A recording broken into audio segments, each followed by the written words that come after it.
السلام علیکم ورحمۃ اللہ وبرکاتہ۔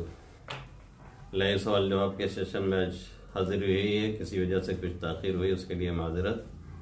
اور دوسری بات آپ کی خدمت میں یہ عرض کرنی ہے کہ اس مرتبہ جو سوالات آئے تھے سب کے، وہ کسی وجہ سے ڈیلیٹ ہو گئے ہیں، اور وہ سوالات بہت کوشش کے باوجود واپس نہیں آ سکے، اس لیے وہ لوگ برائے مہربانی اپنا سوال پھر سے بھیجیں تو انشاءاللہ ان کا جواب دیا جائے گا۔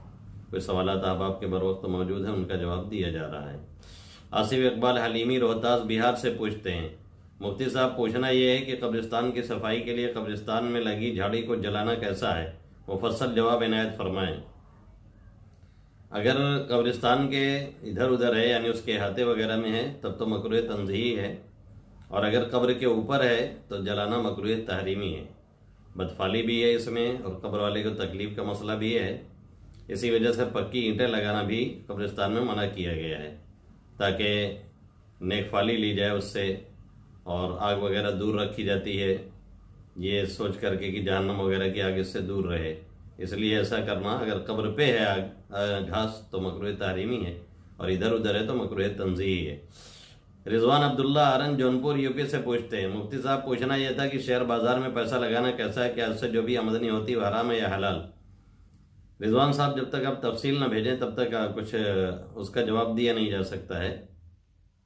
کچھ باتیں اصولی طور پر سمجھ لیں کہ شیئر بازار میں آپ تبھی پیسہ لگا سکتے ہیں جبکہ اس کمپنی کا کوئی منجمد اثاثہ ہو، اس کی اپنی زمین ہو، پراپرٹی ہو، مشین وغیرہ ہو، دوسرے کی کاروبار اس کا درست ہو، تیسرے کی نفع متعین نہ ہو، فکس ریٹ پر معاملہ نہ کیا جائے، اور فکس بینیفٹ پر یعنی متعین نفع پر نہ کیا جائے، پرسنٹیج پہ کیا جائے، اور کمپنی کا کاروبار درست ہو۔ یہ سب کچھ شرائط ہیں، باقی یہ کہ جہاں آپ لگانا چاہتے ہیں اس کی تھوڑا تفصیل بھیجیں تبھی کچھ جواب دیا جا سکتا ہے۔ احمد اللہ شاگن جونپور سے یہ پوچھتے ہیں، نماز کے بعد ہاتھ اٹھا کر دعا کرنا کیسا ہے؟ سنت ہے یا مستحب؟ کیا یہ حدیث شریفہ سے ثابت ہے یا نہیں؟ مستحب ہے، آپ صلی اللہ علیہ وسلم نے ہاتھ اٹھا کر کے دعا مانگی ہے، ایک بات۔ دوسری بات یہ ہے کہ کہیں آپ نے فرمایا کہ پہلے ہاتھ اٹھا کر کے دعا مانگو، اس کے بعد ہاتھ چہرے پر پھیر لو۔ مختلف احادیث سے یہ بات ثابت ہے، اس لیے ہاتھ اٹھا کر کے دعا مانگی جائے۔ اب یہ ہے کہ ہر جگہ ہاتھ اٹھانا ضروری نہیں ہے، اور نماز کے بعد، نماز ختم ہونے کے بعد آدمی ہر کوئی اپنے اعتبار سے دعا مانگ سکتا ہے، ہاتھ اٹھا کر کے بھی، بغیر اٹھائے ہوئے ہاتھ اٹھانا بہتر ہے۔ آپ صلی اللہ علیہ وسلم کے عام طور پہ ہاتھ اٹھا کر دعا مانگنے کی اہم جگہوں پر عادت رہی ہے۔ محمد ابن وارث رتن پور سے پوچھتے ہیں، شادی میں مردوں کا مہندی لگانا کیسا ہے؟ شادی میں، چاہے شادی کے علاوہ میں، بالکل درست نہیں ہے۔ مہندی عورتوں کے لیے خاص ہے، مردوں کے لیے عورتوں کی مشابہت اختیار کرنا جائز نہیں ہے۔ عبدالحفیظ بلتھرا روڈ بلیا یوپی سے پوچھتے ہیں، مفتی صاحب مسجد کے مائک سے میت کا اعلان کرنا کیسا ہے؟ بہت لوگ کہتے ہیں مائک میں میت کا اعلان کرنا صحیح نہیں، رہنمائی فرمائیں۔ جی ہاں، وہ صحیح کہتے ہیں۔ اگر موقوفہ مدنی سے لیا گیا ہے، وقف شدہ مسجد پر ہے وہ مائک، تو اس سے اس طرح کے اعلانات بالکل درست نہیں ہیں، اسے اذان اور نماز کے لیے ہے۔ اور اگر پبلک کا ہے، لوگوں نے اسی لیے خریدا ہے کہ اس سے اعلان مختلف قسم کا ہوتا رہے اور آمدنی ہوتی رہے، تو وہ کرائے کی چیز ہے ایک طرح سے، اس کو مسجد کے کہیں باہر یا مسجد کے باہری حصے میں رکھ کر کے اعلان کر سکتے ہیں۔ مسجد کے لیے جو وقف شدہ ہے اس سے اعلان درست نہیں ہے۔ محمد فیاض ممبئی دھراوی سے پوچھتے ہیں، مسئلہ کچھ ایسا ہے کہ زید کی شادی ہوئی، زید کی عورت کو اتنا سونا چاندی ملا جس سے زکوٰۃ واجب ہے، اب اس کے پاس اتنا پیسہ نہیں کہ وہ زکوٰۃ ادا کر سکے سوائے سونے چاندی کو فروخت کرنے کے علاوہ، تو اس صورت میں کیا کرے؟ جب اس کے پاس اتنا پیسہ ہو جائے تب نکالے، یا سونے چاندی کو بیچ کر زکوٰۃ ادا کرے؟ زکوٰۃ فوراً ادا کرنا چاہیے، اس میں تاخیر کسی وجہ سے، بہت کوئی شدید مجبوری کہیں پیش آ جائے، ہو جائے تاخیر تو ٹھیک ہے، ایسے بلا وجہ تاخیر کرنا درست نہیں ہے۔ اور یہاں پر چاہے قرضہ لے کر کے زکوٰۃ دے اور چاہے سونے چاندی بیچ کر کے دے، بہرحال فوراً ادا کرے۔ محمد یوسف مانی کلاں جونپور یوپی سے پوچھتے ہیں، اگر قعدہ اخیرہ میں تشہد کے بعد ایک رکن کی مقدار کچھ نہیں پڑھا، پھر درود شریف پڑھا اور دعا کی تو نماز صحیح ہو گئی یا نہیں؟ اگر قعدہ اولیٰ میں ایک رکن کی مقدار خاموش رہے تو کیا سجدہ سہو کرنا ہوگا؟ ایک رکن کی مقدار آپ کہیں ایسے ہی خاموش رہ گئے اور سوچتے رہ گئے بلا وجہ، کسی شدید مجبوری کی وجہ سے نہیں، جیسے کھانسی وانسی آنے لگی تب آدمی مجبوراً رک گیا تو الگ چیز ہے، تب تو سجدہ سہو واجب ہوگا، سجدہ سہو نہیں کریں گے تو نماز لوٹا لینی پڑے گی۔ محمد ذیشان چمپارن بہار سے پوچھتے ہیں، زید کو بینک سے 50,000 سود ملا ہے، پوچھنا یہ ہے کہ اس رقم سے مدرسے کے معلم کو تنخواہ دینا جائز ہے یا نہیں؟ واضح ہو کہ زید نے مدرسے کو وہ رقم بغیر ثواب کی نیت سے دے دیا ہے۔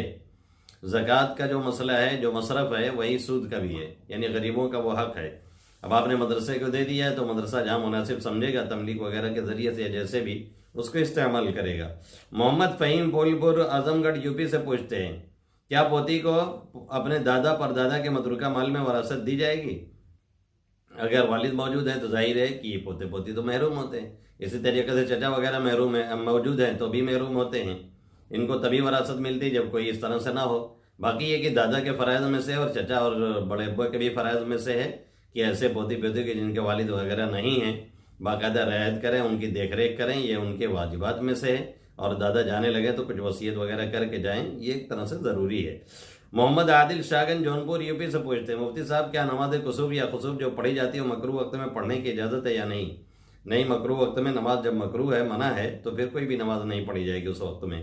عبداللہ ملا ٹولہ جونپور یو پی سے پوچھتے ہیں، مجھے پہچنا یہ کہ اگر انسان اپنی نفسانی خواہشات کی بنا پر اتنا مجبور ہو جائے کہ اپنے آپ پہ قابو نہ رکھ سکے اور لڑکا لڑکی ایک دوسرے کے پاس آ جائیں، وہ زنا تو نہ کرے لیکن گلے ملیں، ایک دوسرے کو چوم لیں، تو اس کے بارے میں کیا حکم ہے؟ کیا اس کا گناہ زنا جتنا ہی ہے؟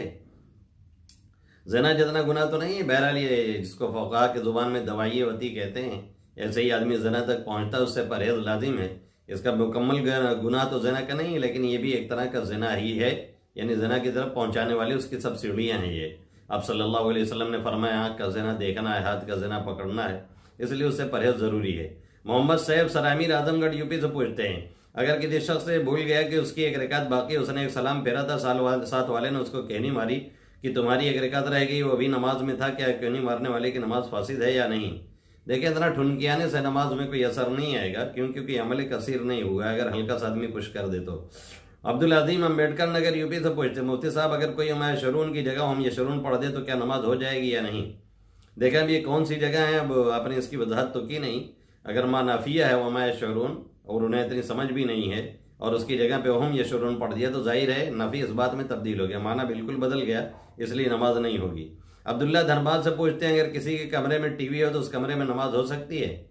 اگر ٹی وی بند ہے تو بالکل نماز ہو سکتی، کوئی حرج نہیں ہے، وہ بہتر یہ ہے کہ ٹی وی کو ڈھک دیا جائے کپڑے وغیرہ سے، اور اگر ٹی وی چل رہا ہے تو اس کی آواز وغیرہ سے خلل پڑ سکتا ہے، تصاویر آنے جو آتی ہے اس سے خلل ہو سکتا ہے، اس لیے تب کراہت ہے نماز میں۔